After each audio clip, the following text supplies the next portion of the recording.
നമസ്കാരം. മെട്രോ മാറ്റിനി ന്യൂസിലേക്ക് സ്വാഗതം. ജനപ്രിയ നായകനായി തിളങ്ങി നിൽക്കുന്ന വേളയിലായിരുന്നു നടി ആക്രമിക്കപ്പെട്ട കേസ് പുറത്തുവരുന്നത്. ദിലീപിന്റെ പേരും ഉയർന്നു കേട്ടതോടെ നടനെ അനുകൂലിക്കുന്നവരും പ്രതികൂലിക്കുന്നവരും രംഗത്തെത്തിയിരുന്നു. പലരും പരസ്യമായി തന്നെയാണ് നടനൊപ്പം നിന്നത്. ചിലരാകട്ടെ ദിലീപിനെ എതിർത്തുകൊണ്ടാണ് നിന്നിരുന്നത്. ഇതിലൊന്നും അഭിപ്രായം പറയാതെ നിന്നവരും ഏറെയുണ്ട്.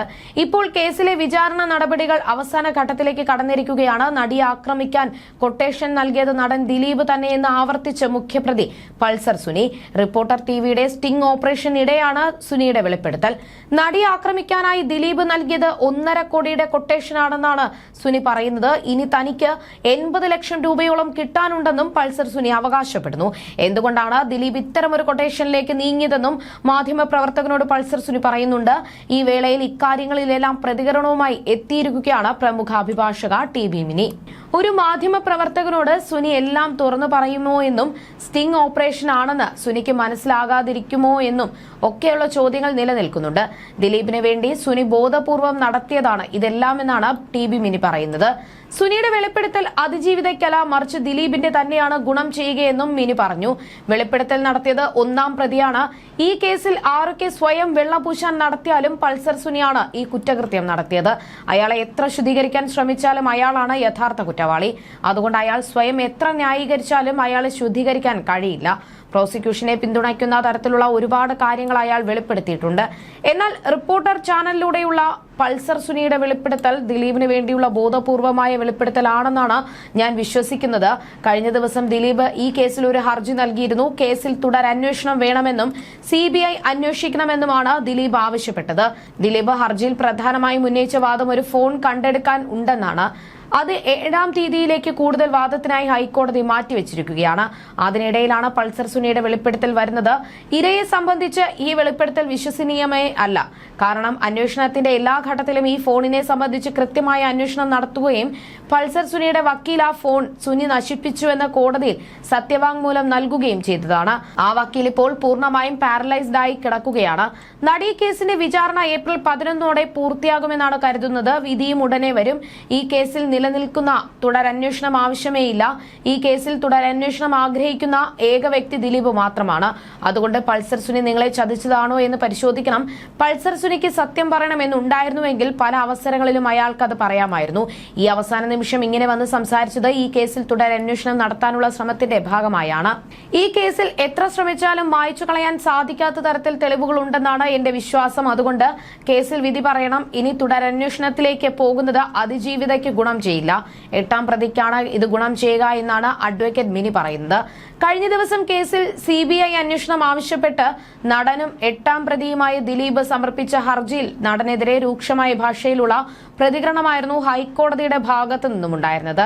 നടി ആക്രമിക്കപ്പെട്ട കേസിന്റെ യഥാർത്ഥ വസ്തുതയും കേസ് രജിസ്റ്റർ ചെയ്യാൻ കാരണമായ ഗൂഢാലോചനയും വെളിച്ചത്തു കൊണ്ടുവരാൻ നീതിയുക്തവും നിഷ്പക്ഷവുമായ അന്വേഷണം വേണമെന്നും അതിന് CBI വരണമെന്നുമാണ് ദിലീപിന്റെ വാദം.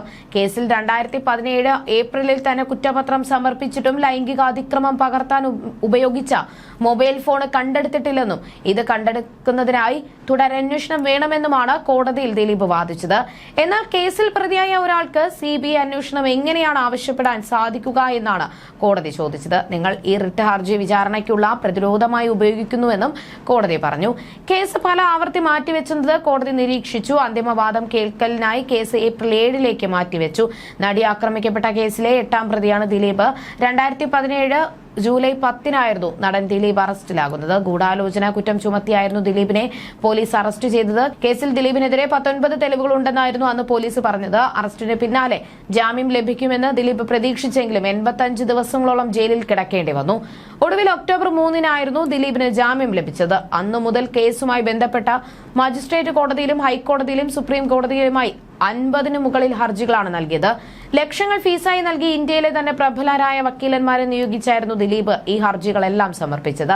ആദ്യം നടി ആക്രമിക്കപ്പെട്ട കേസിലെ ദൃശ്യങ്ങൾ ആവശ്യപ്പെട്ടും രേഖകൾ ആവശ്യപ്പെട്ടുമെല്ലാം ദിലീപ് ഹർജികൾ നൽകി. പിന്നീട് പ്രതിപട്ടികയിൽ നിന്നും ഒഴിവാക്കണമെന്നും കുറ്റവിമുക്തമാക്കണമെന്നും ആവശ്യപ്പെട്ടാണ് കോടതിയിലെത്തിയത്. ഈ വിടുതൽ ഹർജി പിന്നീട് നിയമോപദേശത്തിന്റെ അടിസ്ഥാനത്തിൽ ദിലീപ് പിൻവലിക്കുകയായിരുന്നു. സംവിധായകൻ ബാലചന്ദ്രകുമാറിന്റെ വെളിപ്പെടുത്തലും തുടർന്ന് കേസിൽ തുടരന്വേഷണം നടത്താനുള്ള തീരുമാനത്തിനെതിരെയും ദിലീപ് കോടതിയിലെത്തിയിരുന്നു. കേസിൽ വിചാരണ വൈകുന്നുവെന്ന് ആരോപിച്ചതടക്കം ദിലീപ് ഹർജി നൽകിയിട്ടുണ്ട്. എന്നാൽ ഇതെല്ലാം ദിലീപിന്റെ തന്ത്രങ്ങൾ മാത്രമാണെന്നും വിചാരണ വൈകുന്നുവെന്ന് ആരോപിച്ചുള്ള ഹർജി അടക്കം മനഃപൂർവ്വം കേസ് വൈകിപ്പിക്കാനുള്ള നടന്റെ ശ്രമങ്ങളും ഭാഗമാണെന്നും സർക്കാർ ഹൈക്കോടതി അറിയിച്ചിരുന്നു. തുടരെയുള്ള ഹർജികളിൽ അതിജീവിതയും നടനെതിരെ രംഗത്തെത്തിയിരുന്നു. അതേസമയം നേരത്തെ മെമ്മറി കാർഡ് ടാമ്പർ ചെയ്തതിൽ ദിലീപിന് പങ്കുള്ളതായി ഇതുവരെ ഞങ്ങൾക്ക് അറിയില്ല. അത്തരത്തിലൊരു ആരോപണവും ഞങ്ങൾ ഉന്നയിച്ചിട്ടുമില്ല. എന്നാൽ 8ാം പ്രതി എന്നെ കണ്ടാൽ കിണ്ണം കട്ടവനെ പോലെ തോന്നുമോ എന്ന് ചോദിച്ചു വരികയാണെന്നും ടി.ബി. മിനി പറഞ്ഞിരുന്നു. ദിലീപിന് എന്തിനാണ് ഇത്ര ആശങ്ക? ഈ കോടതിയെ രക്ഷിക്കേണ്ടത് ഒരു ക്രിമിനലാണോ? ന്യായം നടപ്പിലാക്കപ്പെടുകയാണോ വേണ്ടത്? ജുഡീഷ്യറിയിൽ ക്രിമിനലിന്റെ സഹായം ആവശ്യമുണ്ടോ? അത്തരം ആ സഹായം തേടുന്നു എന്ന് പറയുമ്പോൾ ആ സംവിധാനത്തിൽ സംശയത്തിന്റെ മറ വന്നു കഴിഞ്ഞു. ഞാൻ സംശയിച്ചില്ലെങ്കിലും നാട്ടുകാർ മുഴുവൻ സംശയിക്കും. ദിലീപിന് എന്താണ് കോടതിയുടെ കാര്യത്തിൽ ഇത്ര താല്പര്യം? അയാൾക്ക് അയാളുടെ കാര്യം നോക്കിയാൽ പോരെ? മെമ്മറി കാർഡിന്റെ വിഷയത്തിൽ ഒരു കാര്യവും ദിലീപിനെതിരെ പറഞ്ഞിട്ടില്ല. എന്നിട്ടും എന്താണ് ഇത്ര താല്പര്യം? അപ്പോൾ അയാൾക്ക് ഇതിൽ എന്തോ താല്പര്യമുണ്ടെന്നാണ് നമ്മൾ മനസ്സിലാക്കേണ്ടത്. അതൊക്കെ അന്വേഷണത്തിൽ തെളിയും. അത് തെളിയിക്കാതിരിക്കാനാണ് അന്വേഷണം വേണ്ട എന്ന് വെക്കുന്നതെന്നും ടി.ബി. മിനി പറയുന്നു. കോടതിയുടെ ഭാഗത്തു നിന്നും ഒരിക്കലും ഉണ്ടാകാൻ പാടില്ലാത്ത സമീപനമാണ് ഉണ്ടായത്. നമ്മുടെ രാജ്യത്തെ മുഴുവൻ മനുഷ്യരും ആശ്രയിക്കുന്നതും വിശ്വസിക്കുന്നതും കോടതിയെയാണ്. ജനങ്ങൾ മാത്രമല്ല, കേന്ദ്ര സർക്കാരിനെതിരെ കേരളം സമീപിച്ചത് കോടതിയെയാണ്. ഞാൻ ഇതുവരെ ഒരു കോടതിയെയും സമീപിച്ചിട്ടില്ല. ഈ കേസിലെ പ്രധാന തെളിവാണ് മെമ്മറി കാർഡ്. പീഡന ദൃശ്യങ്ങൾ പകർത്തിയ ഫോൺ കണ്ടെടുക്കപ്പെട്ടിട്ടില്ല. പകർത്തിയ ദൃശ്യങ്ങൾ ഉപയോഗിച്ച് ബ്ലാക്ക്മെയിൽ നടത്തി ഈ കുട്ടിക്ക് ഭൂമിയിൽ ജീവിക്കാൻ പറ്റാത്ത സാഹചര്യം ഉണ്ടാക്കാനുള്ള ശ്രമമാണ് ഉണ്ടായത്. ദൃശ്യങ്ങൾ പകർത്തിയ ഫോൺ നശിപ്പിച്ചെന്ന് ഞാൻ വിശ്വസിക്കുന്നില്ല. ഞാനൊരു കോടതിയെയും ഇന്നേ വരെ അപമാനിച്ചിട്ടില്ല. സാധാരണ ജനങ്ങൾക്ക് ഇടയിൽ വർക്ക് ചെയ്യുന്ന ഒരു രാഷ്ട്രീയ പ്രവർത്തക കൂടിയാണ്. പാവപ്പെട്ട മനുഷ്യരുടെ ജനാധിപത്യപരമായും ഭരണഘടനാപരവുമായ അവകാശങ്ങൾക്കൊപ്പം നിൽക്കുന്ന ഒരു വ്യക്തിയാണ് ഞാൻ. തെറ്റ് ചെയ്യുന്നവർ ശിക്ഷിക്കപ്പെടുമെന്ന് ഉറപ്പാക്കാൻ ഞാൻ ശ്രമിക്കുന്നു. ഞാൻ തെറ്റായ വിവരം നൽകുന്നുവെന്ന് ദിലീപ് പറയുന്നതിൽ എന്തർത്ഥമാണുള്ളത്? ഞാൻ ചാനലിൽ വന്ന് എന്ത് പറയുന്നു എന്നതിൽ എനിക്ക് കൃത്യമായ ബോധമുണ്ട്. ആ സംഭവത്തിൽ നിന്നല്ലാതെ ഇന്നുവരെ ജുഡീഷ്യറിക്കെതിരായ ഒരു വാക്ക് ഞാൻ സംസാരിച്ചിട്ടില്ല. വിമർശിക്കാനുള്ള അവകാശം എനിക്കുണ്ട്. കോടതിയെ അപമാനിക്കാതിരിക്കുക, വിധിയെ മാനിക്കാതിരിക്കുക എന്നതൊക്കെയാണ് പ്രശ്നം. എന്നാൽ പോസിറ്റീവായ രീതിയിൽ വിമർശിക്കാൻ ഇവിടെ അവകാശമുണ്ട്. കോടതിയുടെ ഒരു ഉത്തരവിനെയും നിയമവിരുദ്ധമായി ഞങ്ങൾ ഇവിടെ ചോദ്യം ചെയ്തിട്ടില്ലെന്നും ടി.ബി. മിനി പറഞ്ഞിരുന്നു.